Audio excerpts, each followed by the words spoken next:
कचिन बोलते हैं, क्या बोलते हैं इसको? हाँ, लियोटी बोलते हैं, आंचल बोलते हैं हिंदी में। तो बहुत ही बड़ा हो रखा है इसको देख के, तो मतलब थोड़ा आशा जैसी आ रही है। हाँ। तो इनको दिक्कत नहीं होती होगी? नहीं नहीं, आराम से घूमती है। खोलूंगा तो ये तो चरने भी चली जाती है। अच्छा। लेकिन हमारे वहाँ कहते हैं कि इसको लोगों ने ना ऐसी गाय देखी नहीं है, तो वो देखते रह जा रहे हैं। तो इनको आप कितना दूध देते हैं? देखिए, 2 थन कहते हैं, 2 आंचल कहते हैं हमारे वहाँ, कि आपको एक टाइम में इनको 15 दिन तक से, शुरू में कम क्योंकि पचाने में थोड़ी दिक्कत आएगी, लेकिन 15 दिन से लेकर 2 महीने तक आपको इनको 2 थन एक टाइम में पिलाने होंगे, अगर आप ब्रीडिंग में काम कर रहे हैं। अच्छा, आधा दूध मतलब? आधा दूध पूरा, क्योंकि कहते भी हैं कि 2 थन में अधिकार इन्हीं का होता है। अच्छा। व्यापारी बनिए, लेकिन मानवता जीवित रखना जरूरी है। तो इसीलिए कह रहा हूं कि 2 थन में अधिकार इन्हीं का है। कि सरकार के द्वारा बहुत सारे ऐसे स्कीमें, ऐसे उपक्रम चलाए जाते हैं, खासकर कि जो कृषि से जुड़े हुए लोग हैं और जो पशुपालक हैं, वो लोग अगर इस चीज़ में घुसना चाहें तो वो आराम से अपना रोजगार चला सकते हैं और अपने एक छोटी सी जगह में कुछ ना कुछ कर सकते हैं। और आप हरियाणा जैसी जगह में चले जाओ, पंजाब जैसी, आदमी ऑडी जैसी गाड़ी से उतरता है, लेकिन उसका व्यवसाय डेयरी का होता है। वो हिचकते नहीं है, उनका परंपरागत व्यापार है और वो अच्छा मार्जिन कमा रहे हैं, वो सोसाइटी में अच्छे हैं, उनका एक स्तर है। मेरा मोबाइल नंबर जो है वो है 73005182।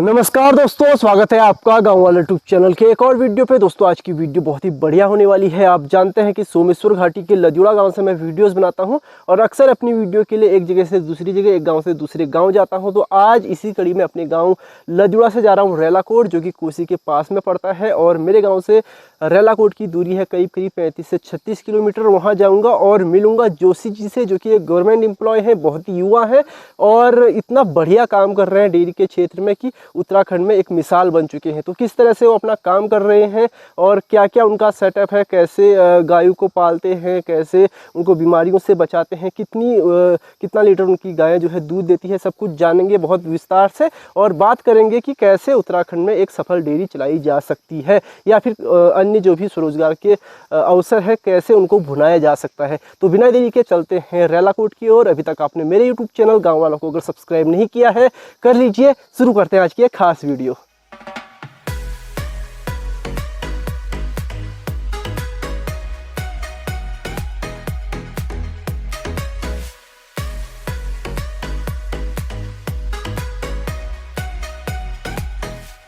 तो दोस्तों अभी पहुंच गया हूं सोमेश्वर में और ये देखिए हमारे साथ आज भगुदा भी है बड़े भाई, और चाय आ गई है। तो यहाँ पे एक बढ़िया चाय पीते हैं और हिमालय के आपको दीदार करा देता हूँ। वो देखिए सामने एक चोटी दिख रही है त्रिशूल की, बहुत ही सुंदर। और सुबह सुबह दर्शन हो गए हैं। अब सर्दियों में जो है सोमेश्वर से हिमालय का ये समोसा वाला आकार हमेशा दिखता रहता है। तो हम यहाँ पे सुबह आते हैं, चाय पीते हैं मज़े से और थोड़ा सा हिमालय का दीदार करते हैं, तो काफ़ी ऊर्जा मिल जाती है। तो सोमेश्वर में है, एक चाय पीते हैं और उसके बाद नेगी की छत से विदा होते हैं और चलते हैं रेलाकोट की ओर। ले जाते हैं आपको सीधे जोशी जी के वहाँ पे। ये देखिए बढ़िया सुबह की गुनगुनी धूप।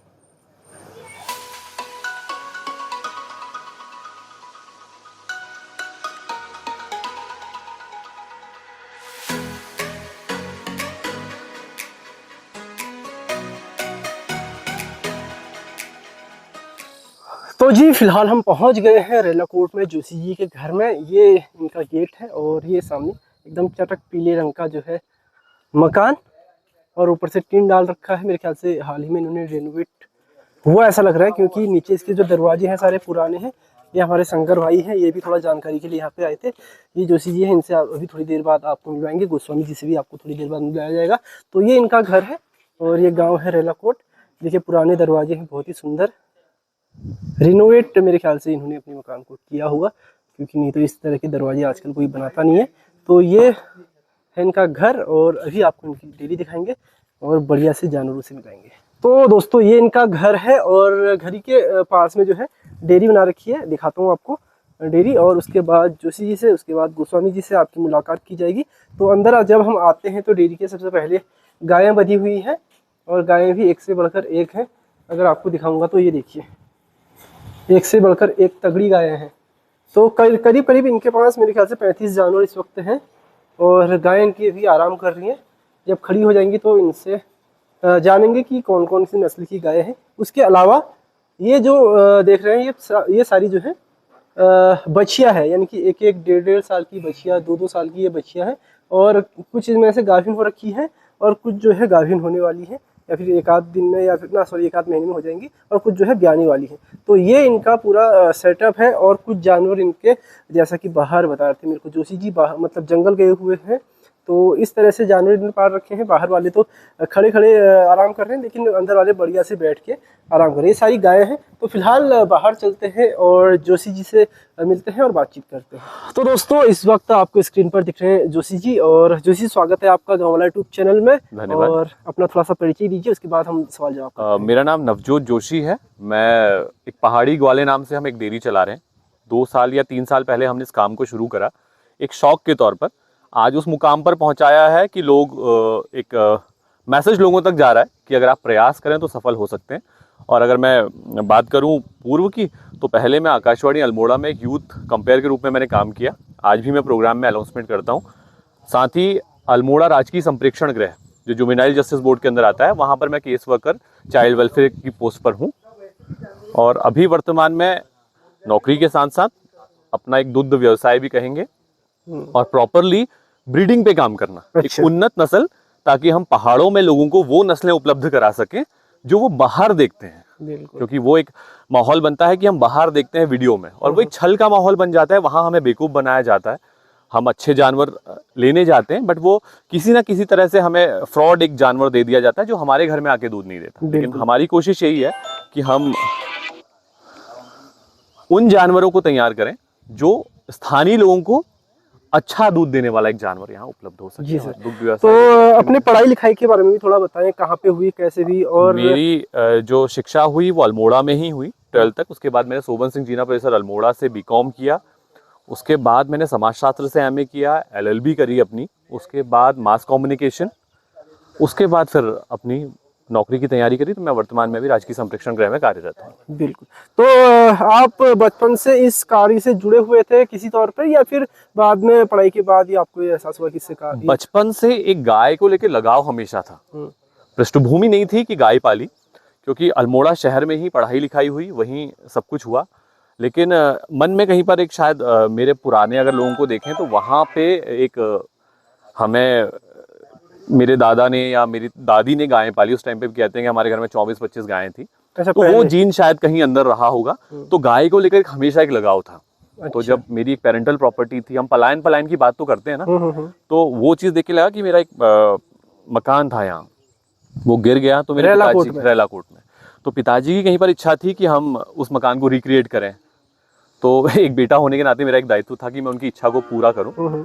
तो उसी को लेकर मैंने उस मकान को बनाया। तो जब गांव में मकान बन गया तो गाय के बिना गाय अपूर्ण है। तो जोशी जी इसे आप अभी अकेले कर रहे हैं या फिर कोई साथ में भी है? नहीं, मेरे मित्र हैं वेदांत गोस्वामी, मैं उनके साथ मिलकर कर रहा हूँ इसे। और साथ में मेरे पिताजी का पर्टिकुलर एक निर्देशन रहता है, उसके हिसाब से हम इसे कर रहे हैं। अच्छा, मैं कई बार वीडियोस बनाता हूँ ना डेयरी पे, कई वीडियो पहले बना चुका हूँ। लोग उसमें कमेंट करते हैं कि ये जो आपको गाय जैसा जानवर दिख रहा है दरअसल गाय नहीं है, ये गाय मतलब उनका कहना होता है कि जो गाय है वो केवल देसी गाय होती है, जिसको हमारे यहाँ बदरी कहती है, जो दूध देने में लात ज़्यादा मारती है नॉर्मली। तो उसको लोग कहते हैं कि इसी का दूध जो है पीने लायक होता है। उस पर आपकी क्या टिप्पणी है? एक चीज रही ना, एक समाज में एक नई एक सोच डेवलप हुई।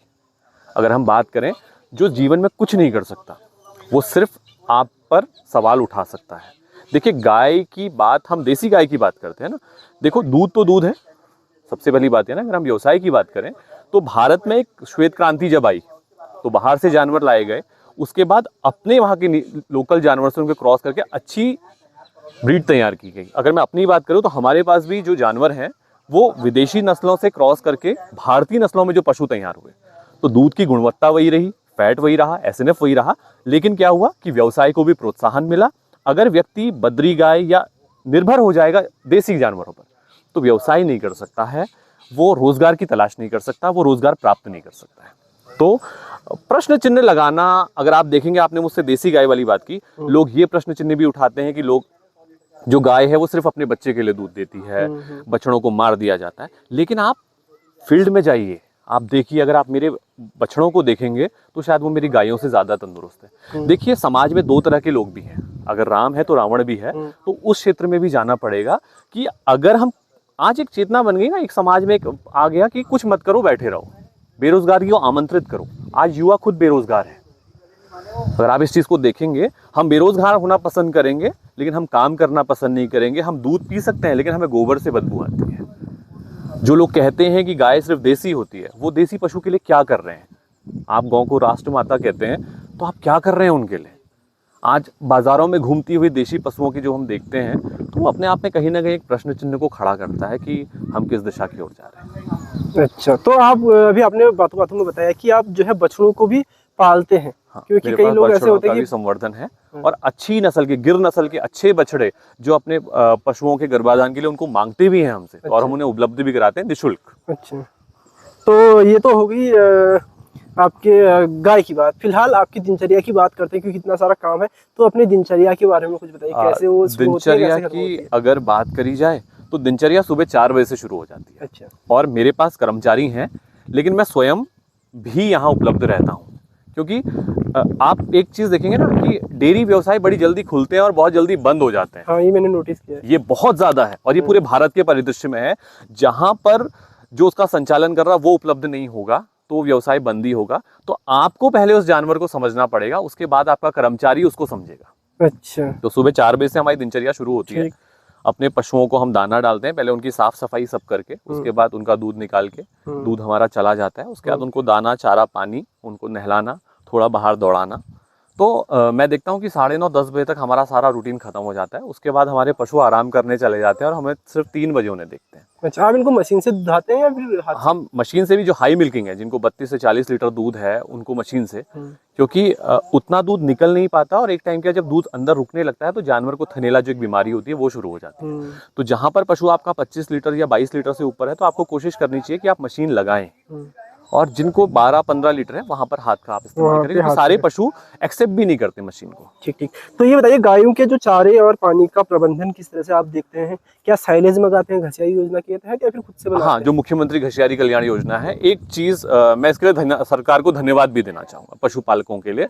मैं विज्ञापन नहीं कर रहा, लेकिन मैं एक व्यक्तिगत पशुपालक होने के नाते सरकार को ये धन्यवाद देता हूँ कि जो मुख्यमंत्री घसियारी कल्याण योजना है, इसके अंतर्गत जो चारा उपलब्ध कराया जा रहा है, वो थोड़ा सा हमें कहीं ना कहीं एक जाड़ों का सीजन होता है जहां पर चारे की दिक्कत होती है, वो हमें बड़ी आसानी से उपलब्ध होता है। साथ ही, लेकिन अगर मैं अपनी बात करूं तो हमारे पास इतनी ज़मीन है कि हमारे पास चारा हो जाता है। और फीड को लेकर भी हम बात करें तो हम पशु आहार पर भी निर्भर रहते हैं, साथ ही हम अपना भी पशु आहार बनाते हैं। बनाते हैं। ठीक है, तो ये तो हो गई घसियारी। अच्छा, घसियारी के बारे में कुछ बता भी दीजिए, कई लोगों को पता ही नहीं है कि कुछ घसियारी योजना भी है करके। घसियारी कल्याण योजना, मुख्यमंत्री घसियारी कल्याण योजना इस सोच के साथ बनी कि हम जो दूरस्थ क्षेत्र हैं, जहां चारे का अभाव है और पशुपालकों को दिक्कत होती है, तो उनको एक हरा चारा, साइलेज नाम से होता है, वो हरे चारे को काट के उसमें मक्का, ज्वार, अच्छा किस्म का, मैं आपको दिखाऊंगा अभी, वो उपलब्ध कराया जाता है। उससे जानवर को दूध भी बराबर रहता है और पशु की स्वास्थ्य भी अच्छा रहता है, और दूध भी बराबर जैसे दूध है वो बना रहता है। तो लोगों के लिए अच्छा है, लोगों ने इस तरफ जाना चाहिए और इस योजना का लाभ भी उठाना चाहिए। अच्छा, तो सर ये बताइए, जैसे हम देखते हैं जानवरों में बीमारियों का भी बहुत डर रहता है, उसकी देखरेख के लिए आप कैसे? उसकी देखरेख के लिए हमारे पास दीपक तिवारी हैं, हमारे वेट। हम वो 10 दिन में या 15 दिन में एक बार रूटीन चेकअप करते हैं, यही कोसी में वो बैठते हैं। अच्छा, तो आपको जब बड़े स्केल में जानवर रखना है, तो देखिए इन बड़े जानवरों में बीमारी की दिक्कत रहती है, तो आपको डॉक्टर की सहायता लेनी चाहिए। तो हमारे पास हैं, वो आते हैं, देखते हैं, उनका रूटीन है। जब वैक्सीनेशन चलता है तो पशुपालन विभाग के थ्रू भी टीम्स आती हैं, वो उनको इंजेक्शन देती हैं। और खुद भी अगर आप अच्छा पशु आहार दे रहे हैं या आप मिनरल मिक्सचर दे रहे हैं, कैल्शियम दे रहे हैं, तो आपका जानवर एक लंबे टाइम तक गाभिन भी रहेगा, वो पशुओं बच्चे भी दे पाएगा और अच्छा दूध भी देगा। तो वो आपको खुद तैयार करना है। कोशिश ये कीजिए कि आप बचपन से बछिया ऐसी तैयार कीजिए जो लंबे समय तक आपको अच्छा दूध उपलब्ध करा सके। अच्छा, तो अभी आपका कितना दूध हो रहा है यहाँ पे? अभी हमारे पास, अगर हम अपनी बात करें तो अभी हमारे पास 200 लीटर दूध है, लेकिन सीजन में जब हमारे सारे पशु दूध में आ जाते हैं, क्योंकि हमने बहुत ज्यादा पशु, तो हम 350 लीटर तक जाते हैं दूध। अच्छा, तो ये सारा बाजार में निकल जाता है? बाजार में चला जाता है। कोई दिक्कत तो इसमें नहीं होती? नहीं नहीं, बिल्कुल नहीं, अच्छा है। और दूध का तो ये है ना, दूध तो एक ऐसा व्यवसाय है जहां पर आपको बाजार ढूंढने की जरूरत नहीं है। अगर आप अच्छा दूध, बिना मिलावट का दूध दे रहे हैं, तो लोग आपके पास खुद आते हैं। और आज भी 350 लीटर दूध होने के बाद भी हम लोगों की जो डिमांड है उसको पूरा नहीं कर पा रहे हैं। होते होते इसीलिए 35 जानवर हो गए, क्योंकि हम लोगों की डिमांड, और कितने बार तो डिमांड पूरे करने के लिए हमारे पास दूध हमारे लिए नहीं बचता है। अच्छा, ये भी स्थिति आती है। घर के लिए नहीं बच रहा है। तो कितना अभी रेट मिलता है आपको अल्मोड़ा में? हमारे वहाँ 60 लीटर तक 60 रुपए लीटर पे। तो ये बताइए सबसे बड़ी चुनौती क्या देखते हैं आप इस काम में, सबसे बड़ा चैलेंज जो होता है? चुनौती की बात ये है कि हमारी जो मध्यम आली क्षेत्र है उसके अनुसार आप बता सकते हैं। इसमें सबसे बड़ी दिक्कत मैं ये भी बता रहा हूँ कि ना, अगर सबसे बड़ी दिक्कत है चारा। अगर आपको चारा उपलब्ध नहीं हो पा रहा है तो आप नहीं कर पाएंगे। अच्छा। और सबसे बड़ी चुनौती है अच्छा जानवर। जब आप शुरुआत करते हैं तो आपको अच्छे जानवर के चयन के लिए मैदानी क्षेत्रों में जाना पड़ता है, और वहाँ पर क्या होता है कि जानवरों का 2-2, 3-3 दिन तक दूध रोक के उनको ऐसा दिखा देंगे आकर्षक, तो आप उस जानवर को लेके आएंगे, पर जब आपके घर आएंगे तो वो जानवर दूध नहीं देगा। वो उस माहौल से, मैदानी क्षेत्र का जानवर है, वो पर्वतीय क्षेत्रों में एडजस्ट नहीं कर पाएगा। तो ये समस्या सबसे बड़ी आती है कि इसी सोच के साथ जो हमने गायों की ब्रीडिंग में काम शुरू करा कि हम मैदानी क्षेत्र ना जाकर स्थानीय जो युवा हैं या रोजगार चाहते हैं उनके लिए हम यहीं पर एक अच्छे जानवर को उपलब्ध करा सकें। इसीलिए कई लोग जो मेरे ब्लॉग देखते हैं उनको ये भी नहीं पता रहता कि ब्रीडिंग जो आप शब्द इस्तेमाल कर रहे हो क्या होता है, उसका मतलब वो थोड़ा उसको नस्ल सुधार, कि आप अच्छी नस्लों का आपस में क्रॉस कराकर अच्छी नस्ल तैयार कीजिए। साहिवाल और गिर की क्रॉस से कैसा जानवर, आपको एक्सपेरिमेंट में जाना पड़ेगा, लेकिन आपको देखना पड़ेगा कि किसी जानवर का फैट रेट अच्छा है और किसी की दूध की मात्रा ज्यादा है। तो जब क्वालिटी ज्यादा, किसी क्वांटिटी ज्यादा, वही है कि आप उस पे जाएंगे तो आपको अच्छी मात्रा में अच्छे गुणवत्ता का दूध मिलेगा। ठीक है, बहुत बहुत धन्यवाद बातचीत करने के लिए। अभी वो भाई साहब हैं, उनसे भी बातचीत करेंगे, और ये सर है यहाँ पे, इनसे भी बातचीत करेंगे और बहुत कुछ अभी जानने की कोशिश करेंगे। तो फिलहाल एक बार फिर से सभी लोगों को जो है डेयरी दिखा देता हूँ आपकी, और उसके बाद थोड़ा आपसे पूछता भी हूँ कि कौन कौन सी नस्ल की आपने गाय बांध रखी है और नस्ल के बारे में आपसे जानते हैं। अजय जोशी जी। तो दोस्तों अंदर अभी मैं जा रहा हूँ डेयरी के, और एक एक करके ये उनकी उम्र भी बताएंगे जो जानवर है इनके पास, और उसके अलावा नस्ल कौन कौन सी है वो भी, उसके बारे में भी जोशी जी हमको बताएंगे। सर बताएं, वहां से शुरू करते हैं। सबसे पहले तो अगर मैं कहूं तो जहां से मैंने ब्रीडिंग शुरू करी, इस बछिया की बात करूंगा। अच्छा। इसकी उम्र अभी 18 महीने है। 1 वर्ष की थी जब ये हीट में आई, तो शुरू में हमने इंजेक्शन ही लगाया, फिर लेकिन डॉक्टर साहब ने कहा कि बछिया तैयार है, अच्छी, अगर आप इसका साइज देखेंगे सीधी अच्छी, बिल्कुल बिल्कुल बहुत बढ़िया।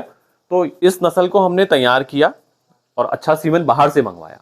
तो बैफ के सीमन का भी हमने यूज करा। बैफ में भी बहुत अच्छी नस्लों के जानवर है, हमारे दीपक तिवारी जी हमें, हाँ, तो उसके थ्रू भी ये बच्चा तैयार हमने की। तो आप देखेंगे कि ये जब ये 2 साल की पूरी होगी तो ये बच्चा दे देगी। अच्छा, कई लोग कहते हैं कि 1 साल में उनका जो है वो क्या बोलते हैं उसको, जिस यूट्रस जो होता है वो तैयार नहीं होता, लेकिन आपको यूट्रस जो होता है ना, तो देखिए ये होता है कि आपको पहले जांच करानी पड़ेगी।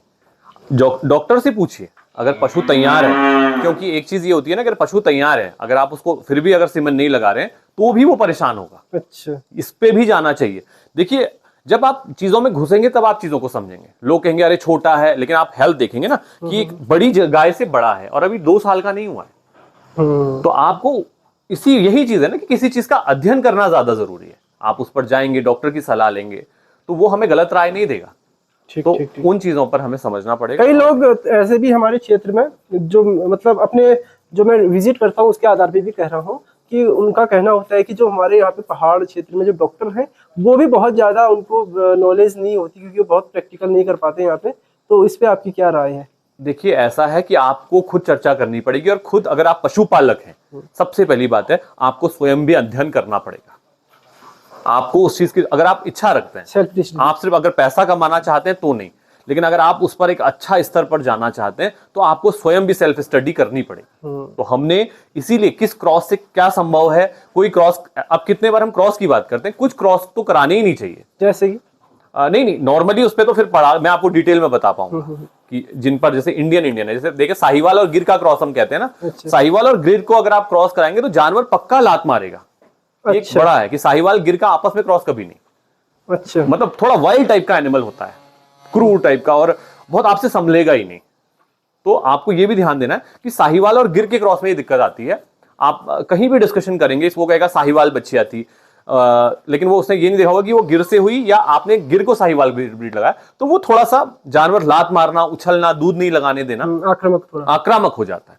तो वो चीज भी देखना है कि कौन से क्रॉस नहीं कराने। हाँ, क्योंकि जो इतने बड़े जानवर है, अगर ये लात मारने पे आ जाए तो एक ही लात में आदमी को हाँ, ढेर हो जाएगा आदमी। वही बहुत संभल कर, मैं देख तो रहा हूँ आपसे, मैं आपको दिखा रहा हूँ, ये बच्चियां जो हैं, ये कोई भी बच्चिया 1.5 साल से ऊपर की नहीं है, लेकिन आप इनका हेल्थ देखेंगे तो ये भैंस से भी बड़े हैं। तो ये कौन सी नस्ल है? इसके बाद मैं आपको अपनी दूसरी नस्ल दिखाता हूँ, ये है साहिवाल।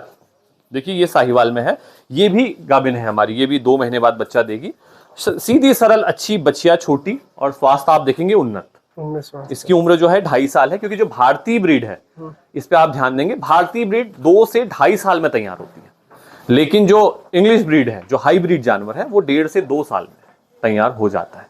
अच्छा, हाँ। तो जब ये छोटी बच्ची रहती है, मतलब जब पैदा होते हैं, तो इनको आप कितना दूध देते हैं? देखिए 2 थन कहते हैं, 2 आंचल कहते हैं हमारे वहां, कि आपको एक टाइम में इनको 15 दिन तक से, शुरू में कम क्योंकि पचाने में थोड़ी दिक्कत आएगी, लेकिन 15 दिन से लेकर 2 महीने तक आपको इनको 2 थन एक टाइम में पिलाने होंगे, अगर आप ब्रीडिंग में काम कर रहे हैं। अच्छा, आधा दूध मतलब? आधा दूध पूरा, क्योंकि कहते भी हैं कि 2 थन में अधिकार इन्हीं का होता है। अच्छा। व्यापारी बनिए, लेकिन मानवता जीवित रखना जरूरी है, तो इसीलिए कह रहा हूं कि 2 थन में अधिकार इन्हीं का है। अच्छा, तो 2 थन अगर आप इनको देते हैं तो क्या आपका मार्जिन जो होता है व्यवसाय के तौर पे निकल पाता है? हाँ हाँ, बढ़िया। देखिए मैं कह तो रहा हूँ ना कि अगर मैं इस बच्चिया की बात करूं तो ये बच्चिया मुझे फर्स्ट लैक्टेशन में 20 से 25 लीटर दूध देगी, मैं आश्वस्त हूँ। अच्छा, तो आप आधा दूध जोड़ेंगे तो अगर मुझे 15 लीटर दूध भी मिल रहा है 25 से, तो बहुत है, बहुत है, काफी है ना। तो ये है आपकी साहिवाल? ये साहिवाल है। ठीक, और ये? अब ये है गिर। इसके कानों की आप बनावट देखेंगे तो ये गिर नस्ल में बच्चिया है। ये 18 महीने की बच्चिया है, गाभिन है, लेकिन कहते हैं ना कि इंडियन ब्रीड देर में तैयार होती है। आप अगर दूध पिलाते हैं प्रॉपरली, आप 2 थन पिला रहे हैं, तो ये 18 महीने की बच्चिया है और ये 4 महीने की गाभिन है। ठीक ठीक ठीक। और उसके बाद अब मैं आपसे कह रहा हूं, एक गलती मैंने भी करी, मैं आपको वो भी दिखाता हूं। क्या गलती? ये गिर और साहिवाल क्रॉस है। अच्छा। और इस बच्चिया को संभालना बहुत मुश्किल है। अभी से इसको मैं हाथ लगाऊंगा तो ये बहुत खटबट बहुत ज्यादा। अच्छा। तो मैंने इसके अध्ययन से सीखा कि, फिर मैंने और जगह भी डिस्कशन किया, तो ये साहिवाल और गिर का, ये गिर से साहिवाल इंजेक्शन लगाया था, तो ये बच्चिया संभलती नहीं है। चलो, यहाँ पे खटबट की जिक्र भी आ गई और आपने थोड़ा साइंटिफिक रीजन भी इसका बता दिया। हमारे पहाड़ में क्या होता है, कई बार गाय खटबट करती है, तो अगर आपने देखा हो, अगर आप ग्रामीण परिवेश में रहे हो, तो रह चढ़ाना जिसको हम बोलते हैं, राई लेके, मैं भी चढ़ाता हूँ। तो उसका क्या संबंध है? वो भी इससे मतलब देखिए, है? मैं अष्टभैरव और नवदुर्गा की धरती है, ये तो आप मानेंगे, और हमारे वहां देवता भी होते हैं और छल भी होता है और नजर बिगाड़ने वाला भी होता है, क्योंकि हम जिस संस्कृति में पले बड़े हैं। क्योंकि देखिए ना, एक चीज मानेंगे कि जड़ तो वही है ना जहां से हम निकले, तो उसको समझना है। राई मैं भी चढ़ाता हूँ, आप भी और उससे लाभ भी होता है। कितने बार डॉक्टर साहब की भी समझ में नहीं आता कि जानवर ठीक है, खा भी रहा है, लेकिन हाथ नहीं लगाने दे रहा, सुबह तो लगाने दे रहा था। हाँ, वही ना। तो मैं वही चीज कह रहा हूँ, और उससे लाभ भी होता है। मैं वही कह रहा हूँ ना कि अष्टभैरव और नवदुर्गा की धरती है, तो कहीं ना कहीं इन चीजों का लाभ भी होता है। लाभ भी होता है। तो अब आते हैं, ये इसको क्या कहेंगे आप? इसको साहिवाल और गिर का क्रॉस है। तो मैं लोगों से ये देखेंगे ना, हम्प देखेंगे, हम्प बहुत ऊंचा है, बहुत ऊंचा और ऊंचा होगा। तो लोगों को व्यक्तिगत राय दूंगा कि साहिवाल गाय है तो गिर मत लगाइए, गिर है तो साहिवाल मत लगाइए। बहुत बढ़िया। तो काफी अच्छी अच्छी जानकारियां आपके द्वारा आज मिल रही हैं। और इस बच्चिया को जरूर हाईलाइट कीजिएगा। ये वाली जो बच्चिया है, जो आज सबसे ज्यादा जो चल रही है, उसको हम गिरलैंडो ब्रीड कहते हैं। गिरलैंडो ब्रीड। ओके। ये गिरलैंडो ब्रीड जो तैयार होती है, ये होती है गिर नस्ल से। एचएफ गाय को जब आप गिर लगाते हैं, देसी नस्ल और विदेशी नस्ल का समायोजन। एचएफ मूल रूप से कहां से है? एचएफ की अगर हम बात करें तो डेनमार्क में रिसर्च हुई थी, और वहां से निकली थी। और उस गाय से, इसकी माँ भी मैं आपको दिखाऊंगा, इसकी माँ को 32 से 40 लीटर दूध। अच्छा। तो जब इसको इंडियन ब्रीड, आप इसके कान देखेंगे बिल्कुल गिर है, इसका बॉडी बनावट आप इसकी देखेंगे देसी है, बिल्कुल देसी है। लेकिन इसको हम फर्स्ट लैक्टेशन में अगर हम जाएंगे, जब पहली बार होगी, तो मैं उम्मीद करता हूं ये 25 लीटर से नीचे गाय नहीं जाएगी। और इतनी शांत सरल इसका अडर देखेंगे आप बिल्कुल, और गाभिन है, बिल्कुल सरल। बहुत बढ़िया ना। तो ये क्या नाम आप? गिरलैंडो ब्रीड। ठीक। गिर तो हो गई देसी नस्ल हमारी, हाँ, गुजरात की शायद है ना, और ये होगी आपकी डेनमार्क की। डेनमार्क मिक्स करके जो बनी, वो ये बनी। अब ये है एचएफ और जर्सी क्रॉस। इस गाय की कहानी भी ये है कि इस गाय को कोई लेकर आया था, अच्छा, इस गाय को, और कर नहीं पाया। और अच्छा, जब मैं मतलब संभाल नहीं पाया, दूध तो चाहिए था, बट एक लोगों की सोच है, इसको भी आप हाईलाइट जरूर कीजिएगा, कि वो सोचते हैं जानवर 25 लीटर दूध देता है, वो हर स्थिति में देगा, लेकिन ये संभव नहीं है।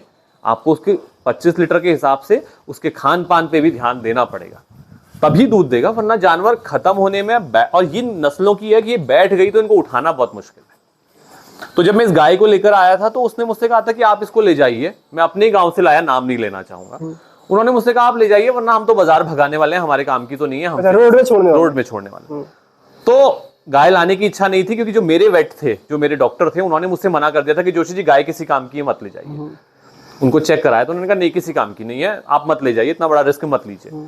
लेकिन जब उसने ये शब्द कहे कि मैं बाजार भगाने वाला हूँ, तो इतने पल रहे हैं, मैंने कहा स्थान भी है तो ले आता हूँ। वो खुद छोड़ कर गया, उसने कहा फ्री में, मैंने कहा फ्री में तो नहीं लूंगा, फ्री की चीज़ अच्छी नहीं होती।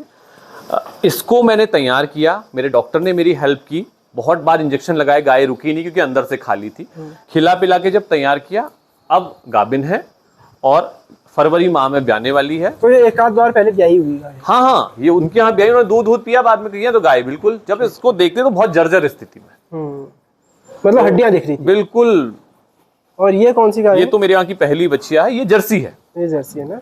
ये जर्सी है और फर्स्ट बार इस बार ब्याई है। तो ये जर्सी है, कई लोग सींग नहीं होने देते, उनको कुछ केमिकल, क्या बोलते हैं उसको? केमिकल होता है, इरिटेटिंग नहीं होता। मेरे हिसाब से लोगों को करवा लेना चाहिए, डीहॉर्निंग शब्द दिख रही है ना, क्योंकि इसकी इसलिए दिख रही है क्योंकि जब मैं गाय लाया था तो मुझे जानकारी नहीं थी, मुझे किसी ने बताया कि जलाते हैं, पेनफुल प्रोसीजर है, तो मैं डर गया। पेनफुल नहीं होता वो? तो फिर मैंने इसलिए नहीं कराया, क्योंकि उस टाइम में मेरा नया काम था, मेरे वहां पहली बच्चिया थी, तो नहीं कराया। तो इसके सींग इसलिए हैं, ये है। ठीक। अब और विशेष आकर्षण है ये जब इसकी फर्स्ट लैक्टेशन इसकी माँ जब ब्याई थी तो इसकी माँ डर गई। अच्छा। उसने इसको दूध ही नहीं पिलाया, उसने आने ही नहीं दिया, वाइल्ड हो गई। मैं आपको वीडियो भी दिखाऊंगा वो। अच्छा। मतलब वो काटने चली गई, उसने पैरों से कुचल दिया इसको देख के। पता नहीं क्या उसे ऐसा फील हुआ कि इसकी वजह से मुझे दर्द हुआ, शायद इसलिए, तो उसने इसको आने ही नहीं दिया। ठीक।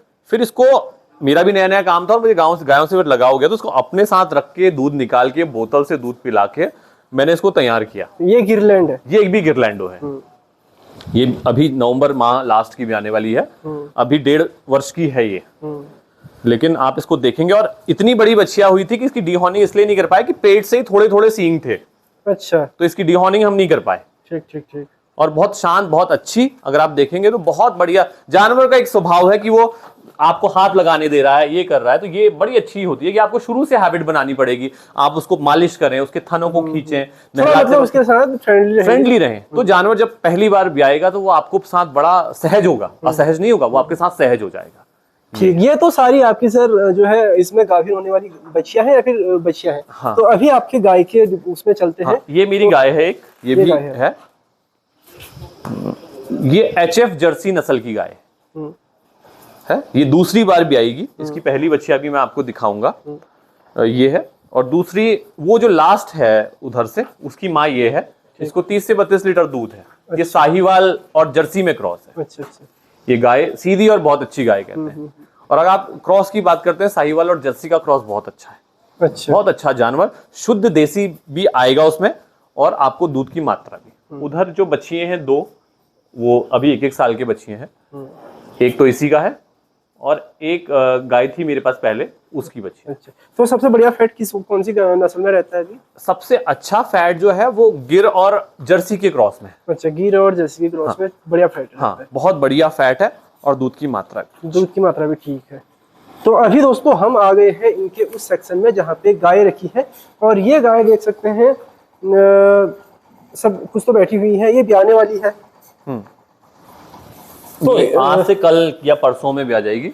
अच्छा। तो इसकी सचिन क्या बोलते हैं? हाँ, लियोटी बोलते हैं, आंचल बोलते हैं हिंदी में। तो बहुत ही बड़ा हो रखा है इसको देख के, तो मतलब थोड़ा अच्छा जैसी आ रही है। हाँ। तो इनको दिक्कत नहीं होती होगी? नहीं, आराम से घूमती है। खोलूंगा तो ये तो चरने भी चली जाती है। अच्छा। लेकिन हमारे वहाँ कहते हैं कि इसको लोगों ने ना ऐसी गाय देखी नहीं है, तो वो देखते रह जा रहे हैं। हाँ, तो इसलिए इसको थोड़ा सा कपड़े से छुपा के या वैसे आराम से, कोई दिक्कत नहीं। नस्ल ही वैसी है, तो आप क्या कर सकते हैं। ये कौन सी नस्ल है? ये साहिवाल और जर्सी का क्रॉस है, लेकिन इसमें जर्सी की मात्रा ज्यादा है। अच्छा। तो अभी आपके पास साहिवाल जर्सी हो गया, गिरलैंड तो तैयार हो रही है। हाँ। और साहिवाल भी है। ठीक। तो ये सब गायें जो है दूध देने वाली है, ये सारी हैं। और तो सबसे ज्यादा दूध कौन दे रही है? ये जो बैठी है हॉलिस्टन नस्ल की गाय। ये गाय तो शायद इसको मिल्क बैंक कहा जाता है। तो ये है, और उसके बगल में उसकी बच्चियां बैठी हुई है वो। ठीक। अच्छा, 2.5 साल की बच्चियां है, दोनों माँ बेटियां हैं। हाँ, ये ठीक है। तो सर बाहर चलते हैं फिलहाल। इस बच्चिया को मैं बताऊंगा, ये बच्चिया उधर भी है। ये बच्चिया जो हमारी 8 महीने की है, और ये 8 महीने में तैयार हो गई। इसको अभी हम सीमन नहीं लगा रहे हैं। अच्छा, वैसे मात्र 8 महीने की हीट में आ गई है, और 8 महीने की बच्चिया है। अच्छा। तो ये जर्सी लग रही है, ये Sahiwal Jersey cross. Sahiwal Jersey है ना? हाँ। ठीक ठीक। तो अब हम थोड़ा जानते हैं कि क्या चारा आप इनको खिलाते हैं और देखते भी हैं कि किस तरह से खिलाते हैं। हाँ हाँ, आप मतलब आप वेदांत दिखा से कर देंगे। लीजिए डिस्कशन थोड़ा, उसके बाद फिर मैं हाँ, तो दोस्तों फिलहाल मेरे साथ हैं जोशी जी के पार्टनर। आप भी अपना परिचय दें। नमस्कार, नमस्कार, स्वागत है आपका गाँव वाला में। मेरा नाम है वेदांत गोस्वामी। वेदांत गोस्वामी जी, कहाँ से हैं आप? मैं पैतृक गांव मेरा रानीखेत चमड़खान के पास पड़ता है। चमड़ खान के हाँ, पास। फिलहाल मैं अल्मोड़ा में कार्यरत हूँ। अच्छा, जी तो एक ही डिपार्टमेंट में आप काम जी, करते एक ही जो है डिपार्टमेंट में हम साथ में कार्यरत हैं। हैं? अच्छा, तो और साथ साथ में ये गौ पालन भी हमारा साथ में चल ही रहा है। तो जब इनके दिमाग में या फिर आपके दिमाग में, किसके दिमाग में ये पहले आया? ये एक तरह से एक हमारी मतलब जिस तरह से हम अपनी बात करें, हम गौ प्रेमी हैं, तो पहले से ही हमारा मतलब इस फील्ड में हमारा वैसे कोई वो नहीं था कि हमने कभी ऐसे गायों के संग अनुभव नहीं था। अनुभव नहीं था। लेकिन ये था कि एक इच्छा थी और हम चाहते थे कि हमारे पास एक गाय हो। तो उसी के तहत जब कोरोना आया, तो कोरोना के बाद हम लोग यहाँ शिफ्ट हो गए थे। हमने अपने पुराने घर को ठीक करके उसको नया पुनर्निर्माण करके हमने कहा कि हम यहाँ एक गाय भी रखना चाहते हैं। तो एक गाय हम लेके आए। तो उस वक्त पे जब हम एक गाय लेके आए, तो फिर हमें काफ़ी मतलब उसके संग एक अच्छा लगे, एक अच्छा अनुभव रहा हमारा जानवर के साथ। उसके बाद हम ऐसे धीरे धीरे करते करते ये एक सोच बनती है कि हम इसमें आगे काम कर सकें। तो धीरे धीरे फिर ये काम आज यहाँ तक पहुँच गया है कि हमारे पास अभी 30-35 जानवर हैं। 30 पे। तो आपने लेबर भी रखे होंगे? फिलहाल हाँ, लेबर भी हमारे पास स्टाफ है, 1-2 लोग हैं हमारे पास, लेकिन हम खुद भी इसमें कार्यरत रहते हैं पूरी तरीके से। तो कम से कम कितने घंटे आप इसमें देते हैं दिन के? ये हमारे दो वक्त का काम होता है, सुबह और शाम। सुबह आप 4 से 5, 6, 7, 8, 3-4 घंटे आप उसमें चले जाते हैं आपके सुबह मिल्किंग में, और जो भी फीड वगैरह जो गाय खाती वगैरह है वो सब करके उसका सारा, और उसके बाद ये सीधे शाम को ही इनका किया जाता है। तो मिल्किंग भी दो टाइम होती है और इनका खाना पीना भी 2 टाइम होता है। ओवरऑल दिन का आपका 6 घंटे इनमें लगता है? हाँ, 3 घंटे सुबह, 3 घंटे शाम कह सकते हैं। दिन में हमारे पास ऐसा कोई काम नहीं है। तो दिन में आप जॉब में ही जाते हैं? जी। तो जॉब में मन लगता है आपका? देखिए, या फिर ध्यान रहता है कि एक गाय भी आने वाली है? हाँ, ये चीज़ हमारे दिमाग में रहती है कि हमारा जो एक ध्यान होता है वो काम के साथ-साथ हमारा इन जानवरों के प्रति भी रहता है। एक उनसे लगाव भी है और साथ में चिंता भी है कि अगर कोई गाय भी आने वाली है, उसको कोई तकलीफ तो नहीं है, या फिर आपस में वो जानवर साथ में हैं, तो उन जानवरों के बीच में कैसा सामंजस्य है या कुछ है, तो वो चीज़ों को भी मद्देनज़र रखते हैं। उस वक्त भी बीच-बीच में हमारे क्या कहते हैं, घर पे कोई ना कोई मॉनिटरिंग के लिए होता है। तो आप सामंजस्य बैठा लेते हैं, मतलब नौकरी सामंजस्य हो और जाता व्यवसाय है। में। जी, बिल्कुल। तो ये बताइए, क्या आपने पढ़ाई की थी, लिखाई की थी, मैंने और कहाँ आपकी पढ़ाई हुई थी? हाँ, मैंने अपना क्या कहते हैं, ये ग्रेजुएशन किया है, बीकॉम ग्रेजुएशन किया है मैंने यहाँ अल्मोड़ा एसएसजी कैंपस से। उसके बाद मैं गुड़गांव की तरफ चले गया था, एमएनसी। मैंने 8 साल का मेरा वहाँ पे एक्सपीरियंस है। एमएनसी उसके बाद कोरोना के बाद मैं यहाँ वापस आया, क्योंकि कोरोना के बाद फिर चीज़ें, बाहर की चीज़ें समझ नहीं, और ऐसा कुछ मन में भी ख्याल आया कि अपने ही क्षेत्र में, अपनी ही जगह कुछ ऐसा कार्य किया जाए जिससे एक अपना भी इंटरेस्ट बने रहे, और साथ में जैसे कि ये गौ पालन है तो इसमें हमारा इंटरेस्ट था, तो हम ये भी करना चाहते थे, साथ साथ में काम भी करना चाहते थे, लेकिन ये भी करना चाहते थे कि अपने ही शहर में अपने लोगों के साथ कुछ मिलके कुछ ऐसा काम किया है जिससे हमारी पहचान बने अपनी जगह में, खासकर बढ़िया। पहाड़ तो में। ये तो बहुत बढ़िया सोच है आपकी। तो आपने एमएनसी में काम किया, उसके बाद आप पहाड़ आए, तो कैसे देखते हैं? दोनों वर्क प्लेस एकदम अलग है और माहौल एकदम अलग है, भौगोलिक रूप से भी और वैसे भी। हाँ, बात करें तो बहुत ज़्यादा डिफरेंस है। वो एक अगर हम अपने ऑफिस की बात करें, जो मैंने जहाँ काम किया, वो एक डेस्क जॉब है। तो वहाँ आदमी 9 से 6 तक सिर्फ उसको अपने काम का ही वो रहता है, उसको बस काम करने ऑफिस से निकलता है, और शाम को कब रात होती पता नहीं चलता, वो वापस आता है, और उसकी दिनचर्या यही रहती है। जब हम यहाँ की बात करते हैं इस काम की, तो मैं ये देखता हूँ कि अपने शहर में, अपनी जगह में, मैं ये गौ पालन के साथ साथ अपने आप को इतना वक्त दे पाता हूँ कि मैं घर वालों के साथ भी इतना वक्त दे सकता हूँ, जो कि मैं वहाँ नहीं दे पाता था। और अपने काम के साथ साथ भी मैं अपनी जॉब और इस चीज़ को, दोनों को एक साथ रखता हूँ। तो बहुत डिफरेंस है इन चीज़ों में, और ये है कि हाँ, मैं यहाँ वक्त निकाल सकता हूँ अपने लिए भी, अपने जानवरों के लिए भी, अपने काम के लिए भी। ये चीज़ है। तो कहाँ की लाइफ स्टाइल आपको ज्यादा सूट कर रही है? अब मैं जिस तरफ से यहाँ आ गया हूँ, तो मुझे यहाँ छोड़ के कहीं नहीं जाना है, मैं यहीं रहना चाहता हूँ और यही काम करना चाहता हूँ। तो ये बताइए, जो भाई हमारे भाई बहन जो भी हमारे शहर जा रहे हैं, आपने देखा ही होगा कि छोटी मोटी नौकरी भी, कई लोग बहुत बढ़िया नौकरी करते हैं, पढ़े लिखे भी हैं, कई लोग पढ़े लिखे होने के बाद भी क्योंकि रोजगार की कमी है तो छोटी नौकरी करने के लिए मजबूर है। छोटी मतलब कि 15, 20, 25, 30 हजार की नौकरी जो होती है।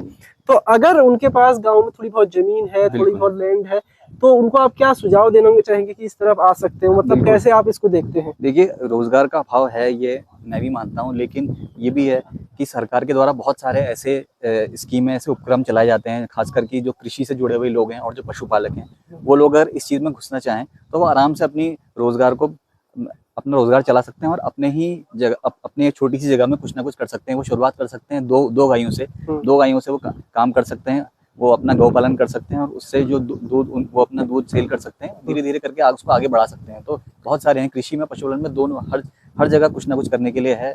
नौकरी का भाव अगर लगता है आपको कि बाहर नहीं जाना चाहिए, तो आप यहाँ रह के बहुत कुछ कर सकते हैं। तो जैसे आप तो एमएनसी में काम किए हैं, तो टेक्नोलॉजी में या फिर आईटी सेक्टर में बहुत जगह क्या है कि एआई ने भी जॉब खाली है लोगों की, जी। या फिर मैन पावर वहाँ पे कम हो गई है, मतलब जी। कम करनी पड़ रही है, कंपनी छटनी कर रही है। तो क्या भविष्य में भी कुछ ऐसा होगा कि डेयरी के प्रोडक्ट कम हो जाएंगे, या फिर जो दुग्ध उत्पादन या फिर इससे जुड़ी हुई चीजें हैं ये बढ़ती रहेंगी, इसकी मांग जारी रहेगी? आप कैसे देखते हैं उसको भविष्य? देखिए, डेयरी ऐसा, मुझे ऐसा लगता है कि डेयरी ऐसा रोजगार है जो कभी खत्म नहीं हो सकता, जिसकी मांग हमेशा बढ़ती रहेगी आजीवन। और ये ऐसा है कि अगर आप बाहर की बात करें, जहाँ पे ये फैक्ट्रियाँ तैयार की जाती हैं डेयरी से रिलेटेड, और ये जो भी प्रोडक्ट्स हम आजकल कंज्यूम करते हैं, जो एक आम आदमी कंज्यूम करता है, जो पैकेज प्रोडक्ट्स हैं, उन सब में मैं कह सकता हूँ कि कुछ ना कुछ एक हद तक मिलावट है, जो कि किसी ना किसी मशीनी रूप से तैयार की जा रही है। लेकिन जब आप एक किसी क्षेत्र की, किसी गाँव की बात करते हैं, तो वहाँ पर जो भी कार्य हो रहा है डेयरी से रिलेटेड, तो उसमें जो भी हमारे दूध है, दही है, पनीर है, ये जो चीज़ें निकाली जा रही हैं बहुत नेचुरल तरीके से, ऑर्गेनिक तरीके से निकाली जा रही हैं। तो अगर आदमी को एक अच्छी क्वालिटी का और एक अच्छा ऑर्गेनिक वो उत्पाद मिलते रहे, तो वो सिर्फ उसी की तरफ ध्यान देगा, और आगे चल के भी चीज़ें बढ़ती रहेंगी। तो इसमें डिमांड कभी खत्म नहीं होने वाली है, ये बढ़ती जाएगी। तो इसकी डिमांड खत्म नहीं होगी? कोई आज डेयरी खोलता है तो मतलब नहीं, चांस है कि वो बिल्कुल, अगर करेगा तो क्योंकि करता ही रहेगा। यहाँ पे दूध की खपत इतनी ज़्यादा है, और अभी भी हम अपने भी अगर पर्सनल अनुभव की बात करें, तो हम खुद अभी भी, हमारे पास दूध की हमें कमी लगती है। हम अभी भी, हमसे चाहते हैं लोग कि हम और ज़्यादा दूध कंज्यूम कर और ज़्यादा दूध कन्वर्ट करके हम शहर में या कहीं भी हम जहाँ भी उपलब्ध कराएं, तो उसकी खपत बढ़ती रहती है, वो कम नहीं उसके होती। बाद इसके डेयरी के कई प्रोडक्ट भी है, अगर दूध नहीं जी। बिक रहा है तो घी बना हाँ, लो, आप घी या बना फिर कुछ सकते और हैं, आप बना पनीर लो। बना सकते हैं, आप मट्ठा बना सकते हैं। तो अभी आप तो दूध ही बेच रहे हैं? फिलहाल हम दूध और थोड़ा बहुत घी का भी हम काम कर रहे हैं। थोड़ा बहुत घी का भी हमारी काम डिमांड है। तो जोशी जी, जैसे हमारा उत्तराखंड है, खासकर पर्वतीय जो इलाका है, गांव वाला क्षेत्र जो है, ज़्यादातर गांव हमारे पहाड़ों में ही है उत्तराखंड के, तो पलायन की मार झेल रहा है, रोजगार की बहुत कमी है। तो आप इसको कैसे देखते हैं, क्योंकि आप एक तरह से स्वरोजगार से जुड़े हुए हैं, बहुत बढ़िया कर रहे हैं, तो आपका क्या इस पर टेक है? देखिए, सबसे बड़ी बात है ना, ये आज बहुत बड़ी विडंबना है कि गांव के गांव खाली होते जा रहे हैं। आज हमारे युवा बाहर जाते हैं, संघर्ष है बहुत ज्यादा। मैं किसी की नौकरी में प्रश्न चिन्ह नहीं लगा रहा कि वो क्या करता है, लेकिन संघर्ष करता है, उसके पीछे उसका परिवार छूटा होता है। लेकिन अगर हम अपने ग्रामीण क्षेत्रों में ही कोई उद्यम को अपनाएं, तो हम रोजगार भी प्राप्त कर सकते हैं और अपने आसपास के क्षेत्र को पलायन से रोक भी सकते हैं, और खुद तो उद्यम कर करके हम आसपास के लोग जो उसके पास संभव नहीं है साधन, उसको हम रोजगार भी दे सकते हैं। तो जब मैंने ये चीज शुरू करी थी, जब मैंने ये उद्यम शुरू करा था अपना पशुओं को लेके, तो हमारे पहाड़ी समाज में एक सोच बनी कि जो गाय पालता है वो निम्न तबके का है, जब वो समाज में बैठने लायक नहीं है, उसमें से गोबर की बदबू आती है। एक सोच बनी। कुछ पशु में ऐसे लेकर आया ना, जहां पर उनके अभिभावक जानवर देना नहीं चाहते थे, तो उनके बच्चे उनको फोर्स कर रहे थे कि हमारी शादियां नहीं हो रही हैं, या हमारे को दूध वाला कहते हैं, हमें समाज में अच्छा सम्मान नहीं मिल रहा, तो आप ये पशुओं को हटाइए। उनकी माताओं का मन नहीं था। तो बच्चे अच्छी नौकरी में होंगे? बच्चे बेरोजगार घर में बैठे हैं। अच्छा, ये सबसे बड़ी बात है कि बच्चा घर पर बैठा है और उसके बाद अपने कह रहा है कि नहीं, गाय नहीं पालनी है। तो उद्यमिता कहीं पर खत्म हो रही है। आप हरियाणा जैसी जगह में चले जाओ, पंजाब जैसी, आदमी ऑडी जैसी गाड़ी से उतरता है, लेकिन उसका व्यवसाय डेयरी का होता है। वो हिचकते नहीं है, उनका परंपरागत व्यापार है, और वो अच्छा मार्जिन कमा रहे हैं, वो सोसाइटी में अच्छे हैं, उनका एक स्तर है। तो समाज से इस सोच को हटाना, जब मैंने भी काम शुरू करा तो लोगों ने, अरे गाय पाल रहे हैं, क्या बुद्धि भ्रष्ट हो गई इनकी, ये वो, क्योंकि शिक्षा जो हुई वो बाजार में ही हुई। उसके बाद यहाँ की तरफ बढ़ना, तो लोगों ने कहा यार ये तो वापस लौट कर आ रहे हैं। सोच ये बदलनी पड़ेगी। तो हमें, अगर हम सामर्थ्यवान हैं, हम कर सकते हैं, तो हमें पलायन पर भी काम करने की आवश्यकता है। विशेषकर युवाओं को अपना उद्यम कीजिए, पशुपालन ही नहीं, अगर कोई और उद्यम भी है तो कोशिश कीजिए। नौकरी का क्या क्या उद्यम यहाँ पे हो सकते हैं? देखिए, पशुपालन में अगर कहूँ तो डेयरी मैं खुद कर रहा हूँ, तो मैं अपना अनुभव साझा करूँ। आप सुबह और शाम काम करते हैं, दिन भर हमारे पास समय होता है। मैं तो नौकरी भी कर रहा हूँ, तो मैं अपनी नौकरी में भी उपस्थित होता ही हूँ। तो मैं वही चीज़ कह रहा हूँ कि आप ये कर सकते हैं, आप मुर्गी पालन कर सकते हैं। अरे अच्छे, अगर आपको भोजन में रुचि है तो आप अच्छा कैफे खोल सकते हैं। बहुत सारा क्रिएटिव चीज़ है। बाहर का लोग यहाँ आ रहा है। आप कोरोना वाला समय देखिए कि लोग बहुत लौट कर घर आया। आप रोड साइड पे देखेंगे तो लोगों ने फूड स्टॉल लगाए हैं। तो कहीं ना कहीं विजन बदला भी, लोग प्रयास भी कर रहे हैं और अच्छा मार्जिन और पैसा कमा भी रहे हैं। लेकिन आपको कोशिश करनी पड़ेगी आत्मनिर्भर बनने की, और दूसरी चीज अपने अंदर सामर्थ्य पैदा करने की, और युवा कर सकता है।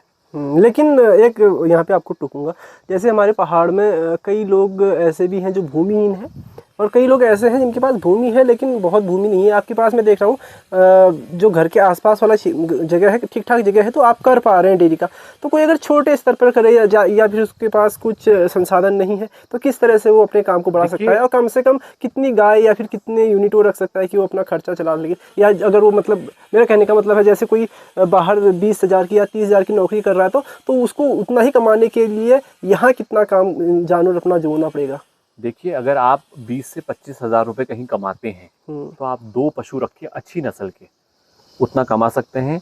आज आपको सरकार 0% ऋण भी दे रही है, जिसमें आपको ब्याज नहीं पड़ रहा है। सहकारिता के माध्यम से भी मिल रहा है। दीनदयाल योजना है, मुख्यमंत्री स्वरोजगार योजना है, प्रधानमंत्री स्वरोजगार योजना है। देखिए, हमें गृह कार्य करने की जरूरत है ना।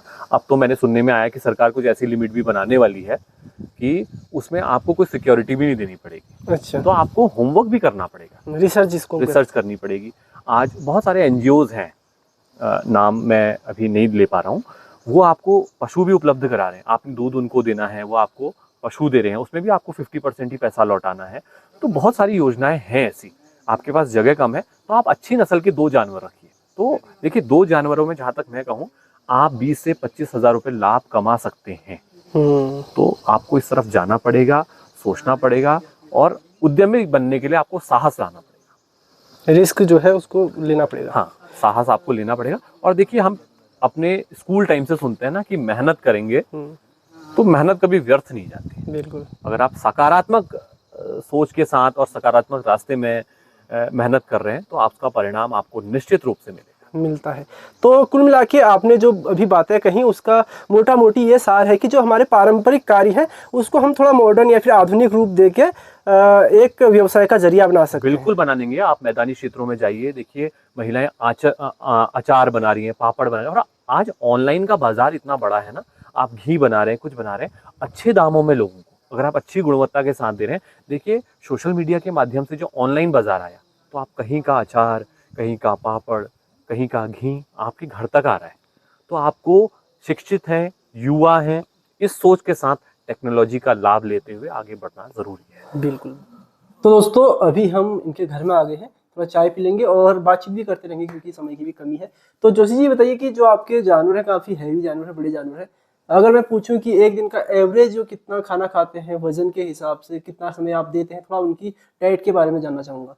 देखिए, इसमें ये होता है कि आपको, अगर आपका बड़ा जानवर है और वो दूध देता है, तो दूध की मात्रा के अनुसार आपको उसका खाना निर्धारित करना पड़ेगा।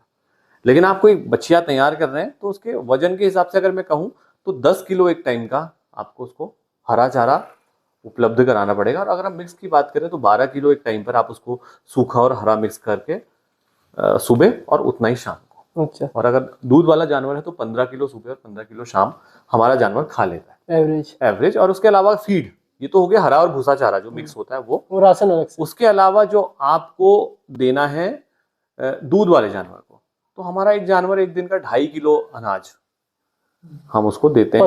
पशु आहार हो गया।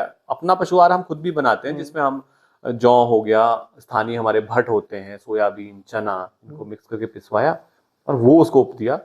उसके साथ मिनरल मिक्सचर हो गया, कैल्शियम हो गया, ये जरूरी है। कैल्शियम और मिनरल की क्या मात्रा रहती है? कैल्शियम और मिनरल की मात्रा है 100 ग्राम मिनरल, और कैल्शियम के लिए हमने कप का एक मेजरमेंट ले लिया, तो उसको हम मानेंगे कि 200 ml वो पर डे।